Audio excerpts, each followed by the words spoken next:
Hello students, आज आपका class 12 का चैप्टर नंबर 6 सततता एवं अवकलनीयता स्टार्ट करने जा रहे हैं। इसमें ये लगातार कंटिन्यू चैप्टर है 6, 7, 8, 9, 10, 11, 12। सततता एवं अवकलनीयता, अवकलन, अवकलज के अनुप्रयोग, समाकलन, निश्चित समाकलन, समाकलन के अनुप्रयोग और अवकल समीकरण। ये पूरा कलन के नाम से आता है और बोर्ड एग्जाम में ये 38 नंबर का पूछा जाता है,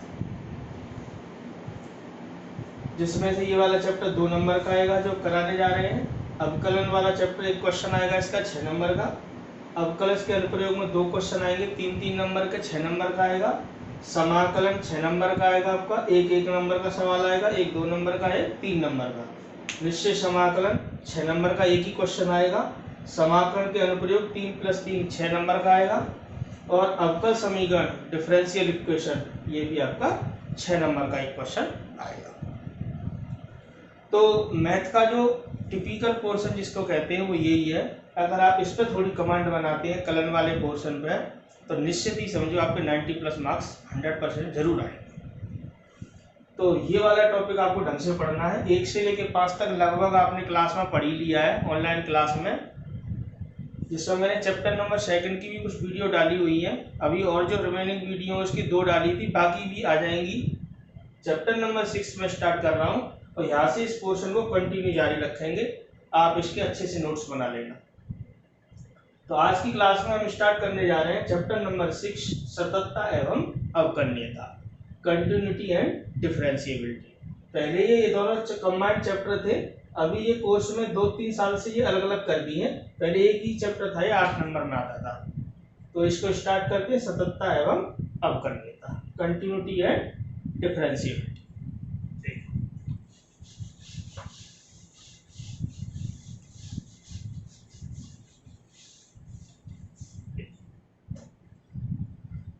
तो पहला टॉपिक लेते हैं सततता वाला, फिर इसके बाद लेंगे अवकलनीयता वाला। सततता से हमारा क्या तात्पर्य है वो समझते हैं। सततता का अर्थ समझते हैं, क्या अर्थ है, क्या मतलब है। तो इसका अर्थ होता है, जैसा कि नाम है उसका, कंटिन्यूटी, कंटिन्यूअस मतलब लगातार, मतलब बिना रुकावट या बिना व्यवधान के। तो इसका अर्थ होता है बिना रुकावट, बिना रुकावट या व्यवधान के, बिना रुकावट या व्यवधान के। मतलब अगर किसी फलन का हम ग्राफ खींचे जाए और उस फलन के ग्राफ में कोई कहीं पर भी कोई रुकावट या व्यवधान या समस्या क्रम भंगिता नहीं आए उसके अंदर, तो इसका मतलब वो फलन कैसा कहलाता है, सतत फलन कहलाता है, कंटिन्यूअस फंक्शन। जैसे साइन फंक्शन होता है, कॉस फंक्शन है आपका, ये सब कैसे कंटिन्यूअस फंक्शन है। इनका ग्राफ खींचते हैं हम तो लगातार कंटिन्यूसली बनता चला जाता है, तो इसको कहते हैं सतत फलन। समझ में आ रही होगी मेरी बात। और भी फलन है, जैसे अचर फलन है, बहुपदीय फलन है, ये सब सतत फलन कहलाते हैं।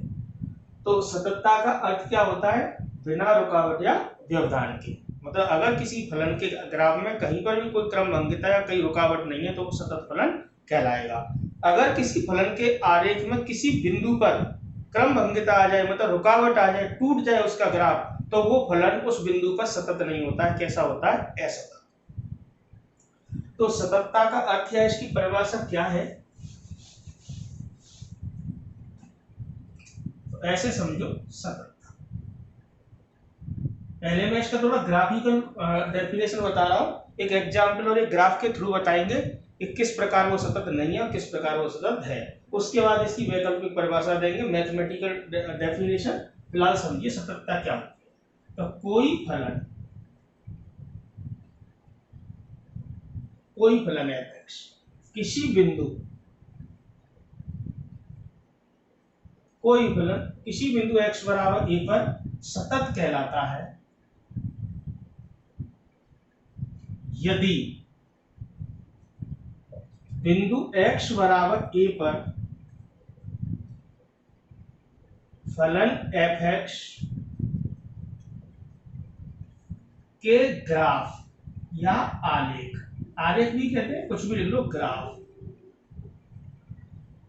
में कोई क्रमभंगिता, क्रमभंग या रुकावट नहीं,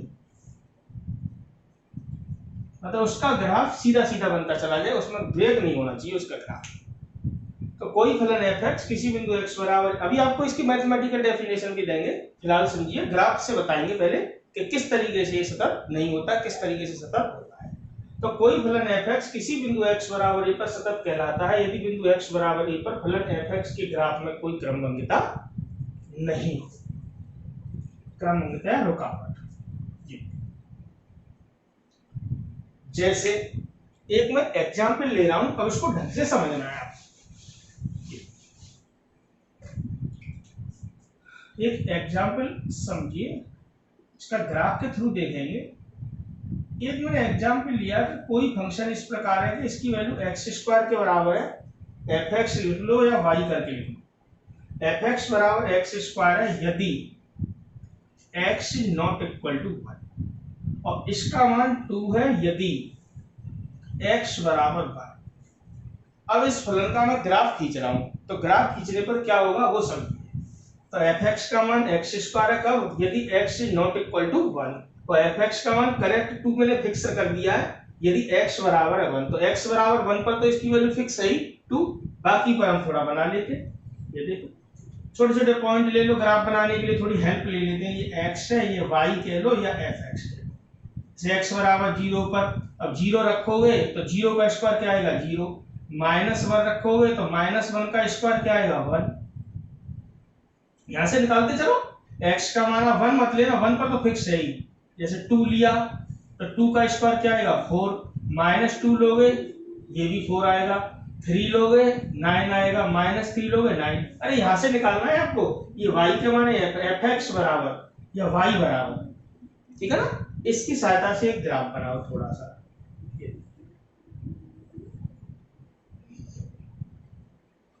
ये देखिए अभी आपकी समझ में आएगा ये। जैसे 0 1 2 3 4 इस प्रकार 1 2 3 4 5 6 7 8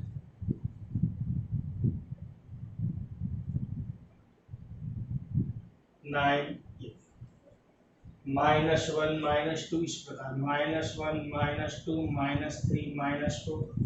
तो x बराबर 0 पर y का मान भी कितना है 0, मतलब ये वैल्यू। -1 पर कितना है 1, -2 पर कितना है 4, -3 पर -2 पर 4, -3 पर कितना है ये 9 लगभग। तो अब इसका जब आप ग्राफ बनाओगे तो ऐसे ऐसे बनता है, समझ ना, थोड़ा सा रफ आइडिया से बनाया है। यहां पर देखेंगे तो 0 पर 0 लो, 1 पर वैल्यू x बराबर 1 पर ये हमने फिक्स कर रखा है, x बराबर 1 पर इसका मान कितना है 2, 2 पर कितना है 4, 3 पर कितना है 9। तो इसका जब ग्राफ बनाओगे तो इस प्रकार आएगा इसका ग्राफ, और यहां से बनाओगे तो इस प्रकार जाएगा। मतलब हमने क्या देखा, x बराबर 1 पर इसकी वैल्यू 1 नहीं है, x बराबर 1 पर इसकी वैल्यू अब की बार कितनी है 2। ऐसे x बराबर 2 पर ये कितना है 4 के बराबर है। तो x बराबर 1 पर जो बिंदु x बराबर 1 है, ढंग से समझने का प्रयास करना, थोड़ा सा बात को अंडरस्टैंड करना है आपको। x बराबर 1 पर जो इस फलन f(x) का ये कोई फंक्शन है, ये f(x), हम इसका जो ग्राफ खींच रहे हैं तो x बराबर 1 पर देखो तो इस फलन के जो ग्राफ बन रहा है यहाँ पर क्या हो रहा है, एक क्रमभंगिता आ रही है यहाँ पर। क्रमभंगिता का मतलब एक तरीके से रुकावट या टूटना ऐसे। तो बिंदु x बराबर a पर, x बराबर 1 पर इस फलन f(x) के ग्राफ में हम देख रहे हैं क्या है यहाँ पर क्रमभंगिता आ रही है, तो एक ग्राफ टूट रहा है। समझ में आ रही है। अगर इसका ग्राफ खींचोगे आप तो देखो 1 पर तो इसका मान 2 लेना है, अगर 1 के बराबर नहीं है तो यहाँ से वैल्यू निकालनी है। 0 है तो 0 का वर्ग, -1 है तो -1 का वर्ग, 2 है तो 2 का वर्ग। तो आप जब खींचोगे तो परवलयाकार आकृति होती है, एफ एक्स बराबर एक्स स्क्वायर वाई बराबर एक्स स्क्वायर, या एक्स स्क्वायर वाई एक परवल है, लेकिन कब है एक्स का मान जो 1 नहीं हो, 1 पर इस वैल्यू कितनी लेनी है 2, तो आप जब ग्राफ बनाओगे तो इसी प्रकार का ग्राफ बन के आ जाएगा।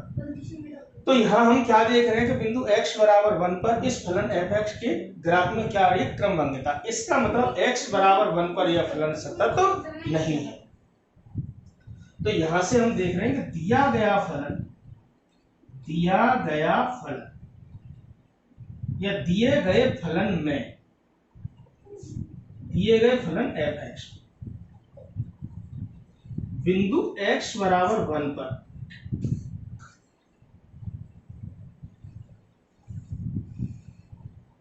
क्रमभंगता है, अतः x बराबर 1 पर दिया गया फलन सतत नहीं होगा, सतत नहीं। और सतत नहीं को हम कहते हैं असतत, मतलब सतत नहीं होगा बल्कि क्या होगा, इसको कैसे लिखेंगे, बल्कि असतत, डिसकंटिन्यूअस, असतत होगा। शुरू में आपको थोड़ा सा कठिन सा लग रहा होगा पोर्शन, लेकिन ऐसा है नहीं। हर किसी का हम ग्राफ नहीं बनाएंगे, हमें मैथमेटिकल डेफिनेशन लगानी है, हर किसी क्वेश्चन का ग्राफ नहीं बनाना। हर किसी का क्या, हमें किसी का भी ग्राफ नहीं बनाना। ये तो मैंने आपको समझाने का प्रयास किया है कि किस प्रकार इसका ग्राफ टूट रहा है, जिस बिंदु पर टूट रहा है इसका मतलब उस बिंदु पर वो फलन सतत नहीं है। तो सततता का मैंने आपको ग्राफिकल थोड़ा अर्थ समझाने का प्रयास किया है कि कोई फलन किसी बिंदु पर सतत कब कहलाता है, यदि उस फलन के खींचे गए ग्राफ में उस बिंदु पर कोई क्रमभंगता नहीं हो, मतलब उसका ग्राफ टूटे नहीं। समझ में आ रही है ये बात? ग्राफ मैंने इस तरीके से बनाया, आप बना के देखोगे तो इस प्रकार यहाँ पर टूटेगा, इस बिंदु पर ये फलन सतत नहीं है। बाकी और बिंदुओं पर देखो, जैसे 2 पर यहाँ पर देखो, यहाँ पर तो ग्राफ इसका क्या है, टूट थोड़ी रहा है, यहाँ पर कंटिन्यूसली बनता चला जा रहा है सीधा सीधा। 3 पर देखो, यहाँ तक है सीधा सीधा बनता चला जा रहा है, कोई रुकावट नहीं है। यहाँ पर देखो 1 -1 पर 1, ये देखो सीधा सीधा बनता चला जा रहा है, मतलब कहीं पर भी ग्राफ इसका टूट नहीं रहा है। लेकिन यहाँ पर आकर क्या हो रहा है, इसमें एक रुकावट है, टूट रहा है इसका ग्राफ। इसका मतलब बिंदु x बराबर 1 पर यह फलन सतत नहीं है, और सभी जगह ये फलन कैसा है, सतत। समझ में आ रहा होगा? तो ये फलन कैसा था हमारा, बिंदु x बराबर 1 पर सतत नहीं था। अभी आपको मैथमेटिकल डेफिनेशन देंगे, उससे आपको क्वेश्चन करने हैं। क्वेश्चन आपको ग्राफ बनाकर नहीं करने। अब जैसे हम दूसरा f(x) बराबर हम sin x का ग्राफ बनाते हैं। sin का इसका प्रांत क्या होता है, ऑल रियल नंबर, प्रत्येक वास्तविक संख्या पर परिभाषित होता है। तो हम जानते हैं इसका जो रेंज होती है -1 से 1 होती है। आपको किसी का ग्राफ नहीं बनाना, ये आप ध्यान रखना। अभी आपको घबराना नहीं है कि ये क्या कठिन चीज सर ने शुरू करा दी, ये तो मैं आपको बताने का प्रयास कर रहा हूँ। तो आप sin x का जो ग्राफ खींचते हैं तो किस तरीके से खींचते हैं, ये देखिए, इसकी रेंज क्या होती है, -1 से लेकर 1, इस प्रकार। तो 0, π/2, पाई, 3π/2, 2π, 5π/2, 3π, इस प्रकार। माइनस के π/2, माइनस पाई, माइनस के 3π/2, माइनस के 2π, माइनस के 5π/2, माइनस के 3π, इस प्रकार। साइन 0 का मान 0 होता है, 90 का मान 1 होता है, तो इस प्रकार इसका ग्राफ बनता है, इस प्रकार।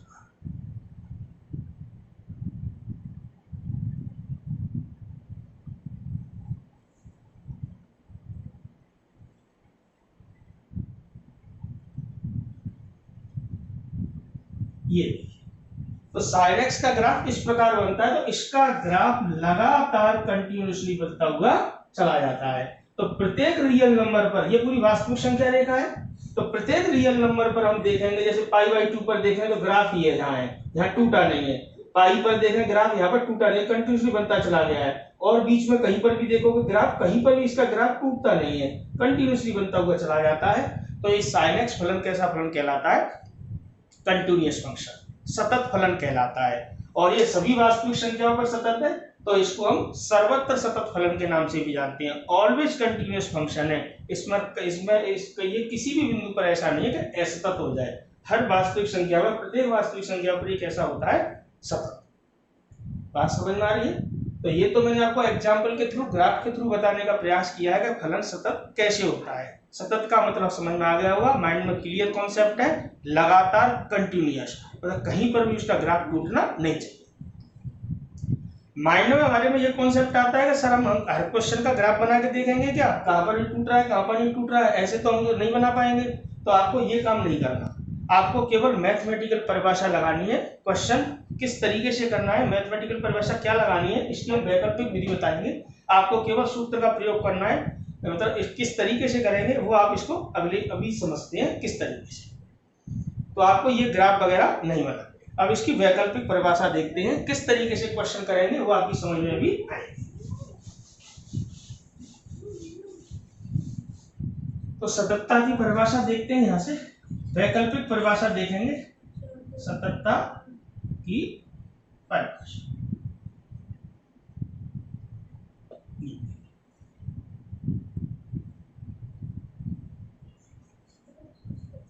अब समझना इसको। तो कोई फलन f(x)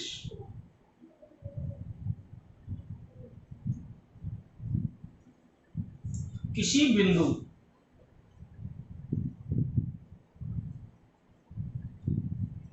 x बराबर a पर सतत होता है यदि बिंदु x बराबर a पर फलन f(x) की सीमा, फलन f(x) की सीमा बिंदु x बराबर a पर, अर्थात limit x tends to a of f(x) ये विद्यमान तथा ये विद्यमान होना चाहिए। ये कब विद्यमान होता है क्लास, वही कब सीमा का अस्तित्व होता है, जब उसकी बाई सीमा और दाई सीमा समान हो। वही क्लास 11 से बिल्कुल रिलेटेड है, ये चैप्टर नंबर 10 पढ़ा था हमने वहां पे सीमा एवं अवकलज। तो वहां पे लिमिट अस्तित्व में कब आती थी, जब उसकी बाई सीमा बराबर होती थी दाई सीमा की। वही चीज यहाँ पर भी। तो कोई फलन f(x) किसी बिंदु x बराबर a पर सतत होता है यदि बिंदु x बराबर a पर फलन f(x) की सीमा, अर्थात ये परिमित रूप से विद्यमान हो, मैंने डायरेक्ट लिख दिया विद्यमान हो, तथा सीमा का यह मान फलन के मान का मतलब f है के बराबर। तो जिस बिंदु पर हम जांच कर रहे हैं उस बिंदु पर फलन का जो मान होगा उसके बराबर हो सीमा का मान। मतलब limit x tends to a of f(x) बराबर हो किसके, f। अब इसका मान, इसका अस्तित्व कैसे चेक करते हैं, मतलब इसकी बाईं सीमा बराबर होनी चाहिए दाईं सीमा। तो इसको थोड़ा टेक्निकल वे में कैसे लिखेंगे, limit x tends to a negative of f(x) बराबर होना चाहिए limit x tends to a positive of f(x). बिल्कुल घबराना नहीं है, ऐसा नहीं कोई टिपिकल पोर्शन है, ये हमने पढ़ा हुआ पोर्शन है। यहाँ पर सीमा का अस्तित्व चेक करते थे केवल क्लास में, क्लास 11 में। तो ये दोनों मान बराबर आते थे तो कहते सीमा विद्यमान है और इसका अस्तित्व है। तो ये, लेकिन ये जो मान निकलते हैं ये फलन के मान के बराबर हो जाएगा तो उसके ऐसा कहलाएगा सतत फलन। तो ये दोनों मान बराबर हो, किसके बराबर हो, f। इसका मतलब है बाईं सीमा, इसका मतलब दाईं सीमा, और ये फलन का मान, left hand limit, right hand limit and value of function. इसको शॉर्टकट में कैसे लिख देते हैं, limit x tends to 0 f a minus h। इसको कैसे लिखते हैं, limit x tends to 0 f a plus h बराबर किसके, f। इसको left hand limit, right hand limit, और किस तरीके से लिखते हैं इसको, f a माइनस 0, इसको लिखते हैं f a प्लस 0 बराबर f। ये by Seema, left hand limit, ये कहलाती है दाईं सीमा, राइट हैंड लिमिट, और ये कहलाता है वैल्यू ऑफ फंक्शन, फलन का मान। ये लिखा है ना, सीमा का यह मान फलन के मान के बराबर। तो रिप्रेजेंट करने का ये तरीका है, आपको बाई सीमा निकालनी है, एफ ए माइनस जीरो, दाई सीमा निकालनी है एफ ए प्लस जीरो, और फलन का मान। अगर ये तीनों मान निश्चित और समान हो जाए तो इसका मतलब दिया गया फलन बिंदु x बराबर जो भी बिंदु है उस पर कैसा कहलाता है, सतत कंटिन्यूअस। समझ में आ रही है? कठिन लग रहा है? कोई कठिन नहीं है, थोड़ा समझने की बात है। तो मैंने क्या लिखा है, कोई फलन f है किसी बिंदु x बराबर a पर सतत कहलाता है यदि बिंदु x बराबर a पर उस फलन की सीमा का अस्तित्व हो तथा सीमा का यह मान फलन के मान के बराबर हो। ठीक है ना? अलग अलग किताबों अलग अलग वीडियो में कुछ में लिखा है कोई फलन f(x) अपने प्रांत में किसी बिंदु पर सतत होता है यदि उस बिंदु पर फलन की सीमा का अस्तित्व हो तथा सीमा का मान फलन के मान के बराबर। तो आपको मेन टेक्निकल बात, आपको डायरेक्ट नहीं निकालनी है लिमिट। लिमिट कैसे निकालनी है, पहले लेफ्ट हैंड लिमिट निकालनी है, फिर राइट हैंड लिमिट निकालनी है, फिर वैल्यू ऑफ फंक्शन। इनका मान निश्चित और समान आना चाहिए। अगर इनका मान मान लो इनफाइनाइट आ गया लेफ्ट हैंड लिमिट का, तो आप सवाल को बिल्कुल नहीं करना। यहाँ पर बाई सीमा ही का विद्यमान नहीं है तो दाई सीमा निकालने की कोई जरूरत नहीं है। बाई सीमा और दाई सीमा निकाले अलग अलग आ जाए तो ये विद्यमान नहीं होगा तो तब भी लिख देंगे फलन सतत नहीं है। कुल मिला के तीनों मान बराबर आने चाहिए और समान आने चाहिए और निश्चित मान ग्रहण करने चाहिए। ऐसा नहीं कि तीनों के मान इनफाइनाइट आ जाए तो हम लिखे आए कि ये सतत हो गया, ऐसा। समझ में आ रहा है? ये आप ये नोट कर लेना ढंग से। लिखने का तरीका, बाई सीमा जब भी लिखेंगे ऐसे करके लिखेंगे एफ ए माइनस जीरो। मान लो पाई बाई 2 पर चेक करें तो पाई बाई 2 माइनस जीरो, 1 पर चेक करें 1 माइनस, जिस बिंदु पर चेक कर रहे हैं वो एक ही जगह लिखना है। इसके बाद ये पोर्शन लिखेंगे और डायरेक्ट फिर उसको हल करेंगे। समझ में आ रही है? तो ये सततता की परिभाषा है, वैकल्पिक परिभाषा, अल्टरनेटिव डेफिनेशन है। ये आपकी समझ में आ रही होगी। ये सवाल किस तरीके से कराया जाएगा वो आप समझेंगे तब ये यहाँ पर टॉपिक क्लियर होगा। समझ में आ रहा है? लिमिट सॉल्व करने के वही पुराने तरीके हैं जो क्लास 11th में थे। लिमिट सॉल्व करने के लिए आपको एक ही काम करना है, केवल अनिर्धारित रूप को बचाना है। अनिर्धारित रूप, इनडिटरमिनेट फॉर्म।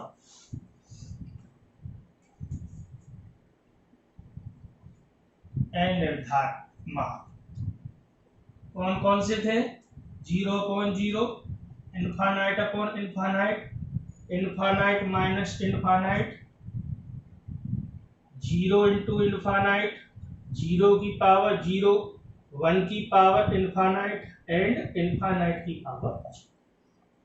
तो ये अनिर्धारित मान या इनडिटरमिनेट फॉर्म है, इनडिटरमिनेट फॉर्म। तो ये ऐसे मान है जो निश्चित नहीं है, इनको निश्चित, ये निर्धारित मान नहीं है। ठीक है ना? 0/0, infinite upon infinite, infinite minus infinite, 0 into infinite, 0 की पावर 0, 1 की पावर इनफाइनाइट एंड इनफाइनाइट की पावर 0। 7 मान है, 1 2 3 4 5 6 7। तो लिमिट सॉल्व करते समय इस बात का ध्यान रखना, ये चीजें नहीं आनी चाहिए। अगर ये आ रही है इसका मतलब उसको आगे हल करना है। फलन प्रसार योग्य तो प्रसार करना है, फैक्टर करें तो फैक्टर वाले फैक्टर हो रहे हैं तो फैक्टर करना है। सारी बातें जो क्लास 11th में हमने पढ़ी थी, सीमा एवं अवकलज लिमिट्स वाला टॉपिक वही था। अभी इसकी मैं थ्योरी में हालांकि और लिखा दूंगा। आपको लिमिट सॉल्व करने में ये बात ध्यान रखनी है, लिमिट आपको कभी कैसे भी सॉल्व कर देना, बस इस चीज को ये नहीं आनी चाहिए। ये आ रही है इसका मतलब हमें उसमें उसको सरल करना है, उस फंक्शन को। समझ में आ रहा है? ठीक। तो इसका हम एक क्वेश्चन लेते हैं। ये जो बात बताई जा रही थी बाई सीमा दाई सीमा फलन का मान, ये कभी कभार क्या होता है फलन बटा हुआ होता है तो बाई सीमा कहीं और से निकलती है, दाई सीमा कहीं और से निकलती है, तो वहां पे चेक करना होता है। तो आप ही की किताब का एक क्वेश्चन लेके चलते हैं जिससे आपको ये टॉपिक क्लियर हो। तो जैसे प्रश्नावली 6.1 का क्वेश्चन नंबर पहले का सी पार्ट है। प्रश्नावली 6.1। अभी इसकी बहुत थ्योरी है, सारी बातें लिखाई जाएंगी, एक क्वेश्चन के माध्यम से मैं आपको समझाता हूं। क्या कह रहा है, एक फंक्शन दे रखा है उसने f(x) बराबर क्या दे रखा है, f(x) बराबर 1 प्लस x यदि x इज लेस देन और इक्वल टू 3।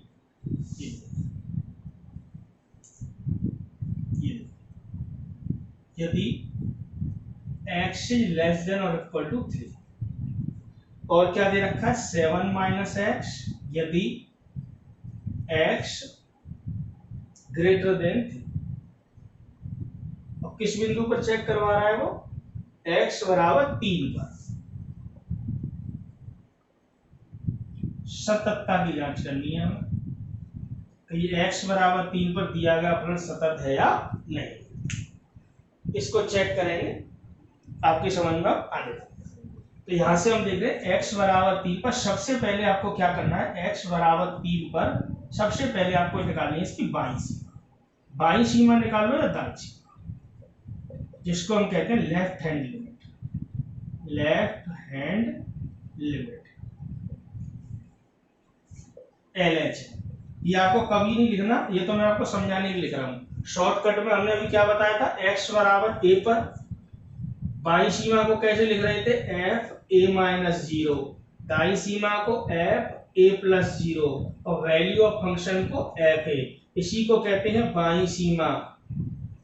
यहां से समझ लेना, इसको कहते हैं दाईं सीमा। दाईं सीमा रिप्रेजेंट करना है ये फलन का मान, वैल्यू ऑफ फंक्शन। और इसको अगली कड़ी में कैसे लिखते हैं, limit h tends to 0 f a minus h। Limit h tends to 0 f a plus h बराबर है।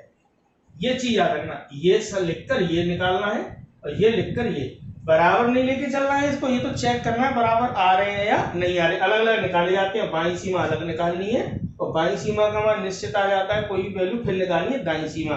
अगर ये दोनों मान समान आ जाए फिर निकालते हैं वैल्यू ऑफ फंक्शन। समझ में आ रहा? तो ये आपको इस तरीके से नहीं लिखना है, ठीक है ना।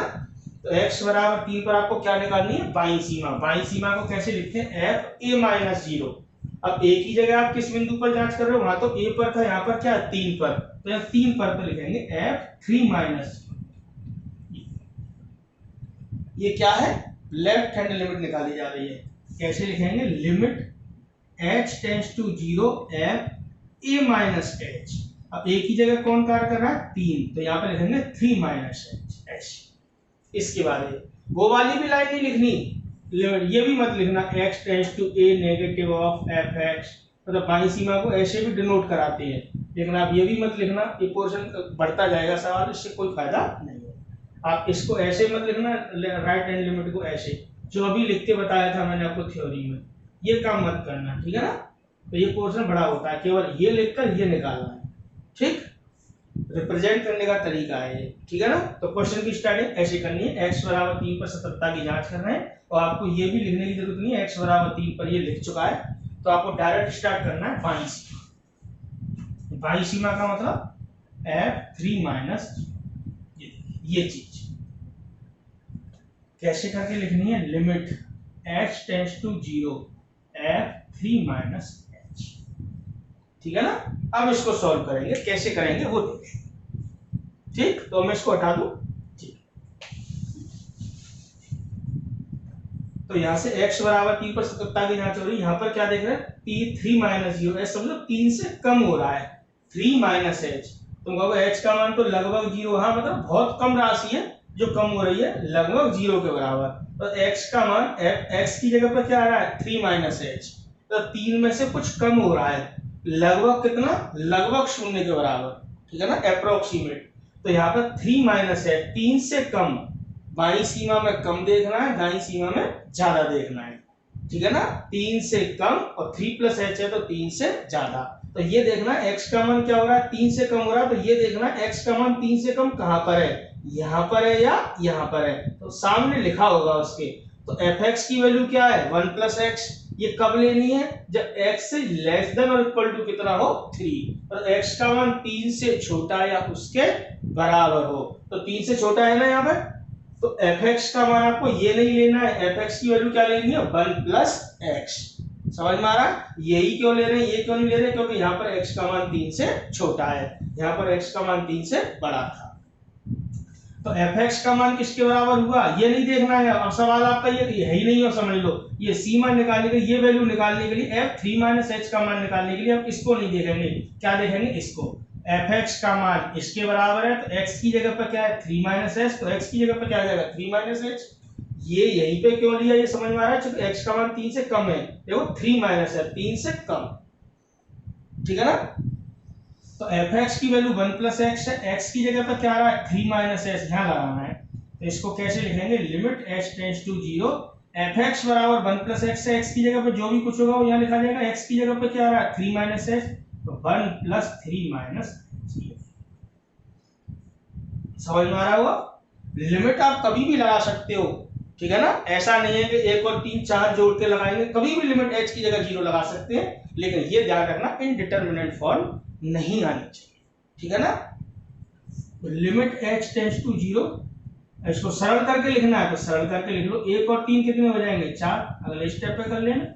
Limit h tends to 0 4 minus h, limit लगाएंगे हम यहाँ पर, तो 4 माइनस 0 क्या आया 4। अगर इनफाइनाइट वगैरह आ जाता तो मैं आगे नहीं करता, कह देता कोई निर्धारित मान प्राप्त नहीं हो रहा है, अतः इसका मतलब बाई सीमा ही विद्यमान नहीं है, बाई सीमा ही का अस्तित्व नहीं है, मतलब दिया गया अपना x बराबर 3 पर सतत नहीं होगा। लेकिन यहाँ तो निश्चित मान ग्रहण करा, अब बाई सीमा निकाल ली, अब इसके बाद निश्चित मान आया, अब आपको निकालनी है दाई सीमा। ये दाई सीमा, ये लिखने का तरीका समझ में आ रहा होगा, ये लेफ्ट हैंड लिमिट, ये राइट हैंड लिमिट। देखेंगे तो कैसे लिखने का तरीका, लिमिट h टेंड्स टू 0, आप ऐसे करके मत लिखना, वो स्टेप बढ़ा के मत लिखना, ये ऐसे, ठीक है ना। कुछ किताबों में ये स्टेप बढ़ा के लिखते हैं ऐसे करके, limit x tends to 3 positive of fx, तो यही बात है, ठीक है ना, 3 प्लस h करके लिखना है, h टेंड्स टू क्या लिखना है, ठीक। तो देखिए ये लेफ्ट हैंड लिमिट निकाली थी, अब क्या निकाल रहे हैं right hand limit,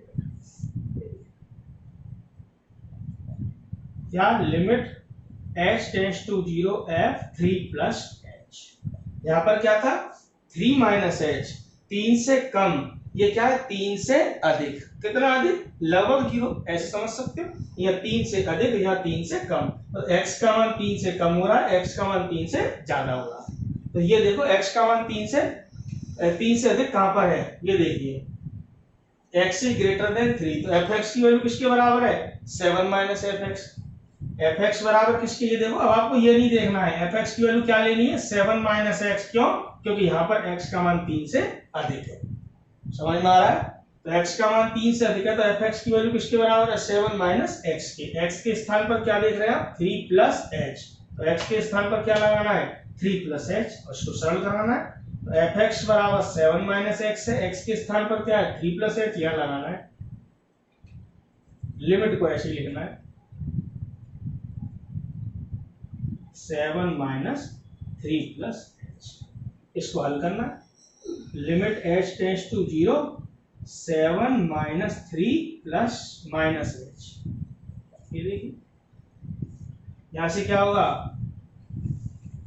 limit h tends to 0 वही क्या हो जाएगा 4 माइनस h, लिमिट लगाओ यहाँ पे क्या आएगा 4 माइनस 0 क्या आएगा 4।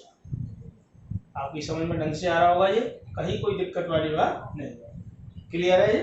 तो बाई सीमा का मान भी 4 निकल के आया, दाई सीमा का मान भी 4, इसका मतलब इस फलन की सीमा परिमित रूप से विद्यमान है, मतलब limit x tends to 3 of fx का अस्तित्व है, मतलब ये विद्यमान है, ये एग्जिस्ट करती है, समझ में आ रहा है। तो दोनों मान बराबर आ गए, इसका मतलब इसका विद्यमान है, लेकिन आपको इतनी ज्यादा थ्योरी नहीं लिखनी, दोनों मान बराबर है।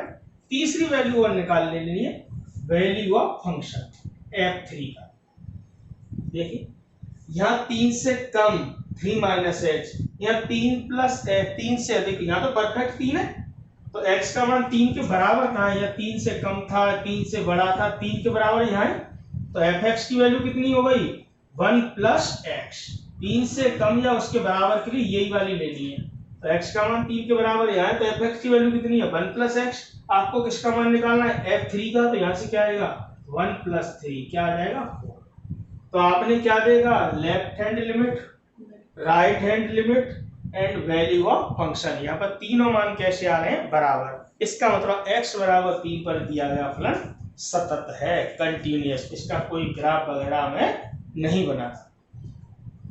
तो यहाँ हम क्या देख रहे हैं कि इसकी बाईं सीमा बराबर दाईं सीमा बराबर वैल्यू ऑफ फंक्शन, तीनों मान बराबर है, अतः x बराबर 3 पर दिया गया फलन कैसा होगा? सतत होगा या सतत है, कंटिन्यूअस। तो 2 नंबर का अगर क्वेश्चन आता है तो आपको इतना काम करके आना है। समझ में आ रहा होगा, कोई दिक्कत इसमें नहीं होगी। क्लियर? ये था एक किसी पॉइंट पर, किसी बिंदु पर। अगर पूरे अंतराल में देखनी है तो किस तरीके से चेक करते हैं, वो मैं इसको थ्योरेटिकल पोर्शन इसका थोड़ा आगे बढ़ा रहा हूं, तो देखते हैं।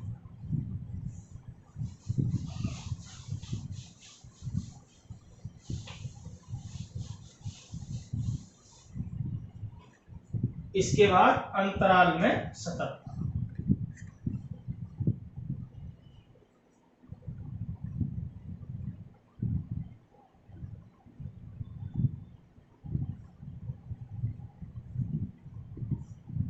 ये टॉपिक समझते हैं, कंटिन्यूटी इन इंटर।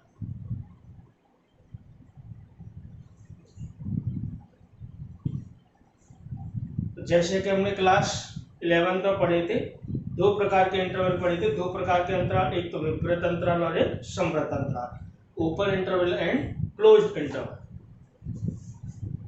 विपरीत अंतराल जिसको हम कहते हैं ओपन इंटरवल, a, b में सततता।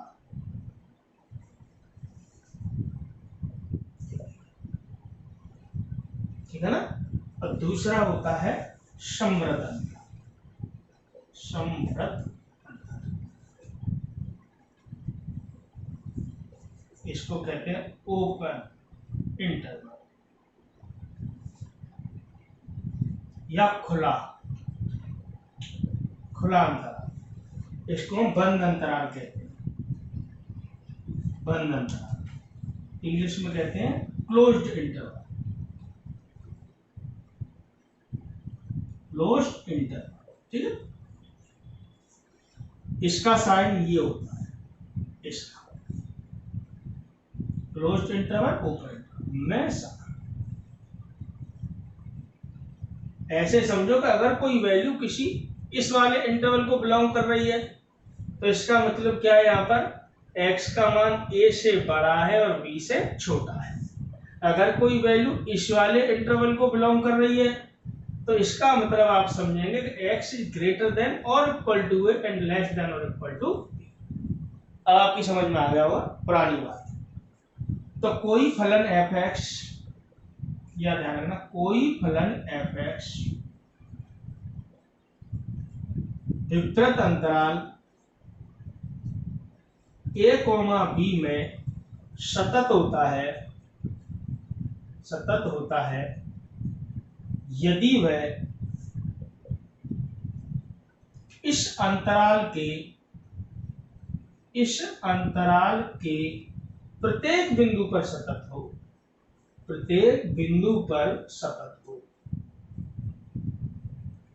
क्लियर? अगर किसी एक बिंदु पर भी सतत नहीं हुआ तो वो उस पूरे अंतराल में सतत नहीं माना जाएगा। तो किसी फलन के पूरे अंतराल में सतत होने के लिए उस अंतराल के प्रत्येक बिंदु पर उसके सतत होना आवश्यक है। मतलब ए और बी के जितने भी बीच के बिंदु होंगे उन सब पर वो सतत होना चाहिए। समवर्त अंतराल में क्या होता है, ध्यान से समझना।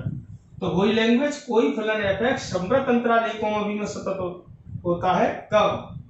इसके लिए 3 कंडीशन होनी चाहिए। मतलब a के दाईं ओर सतत हो, b के बाईं ओर, और इनके बीच के बिंदुओं पर अर्थात विपरीत अंतराल a, b में भी ये कैसा हो, सतत। अभी अटपटा लग रहा है, ऐसा कुछ नहीं है और ना ही इस तरीके के सवाल पूछे जाते हैं, लेकिन आपको टॉपिक अगर आना चाहिए। इसके 1-2 क्वेश्चन है इसलिए मैं आपको बता रहा हूं, जनरली तो नहीं आते हैं। ठीक है ना?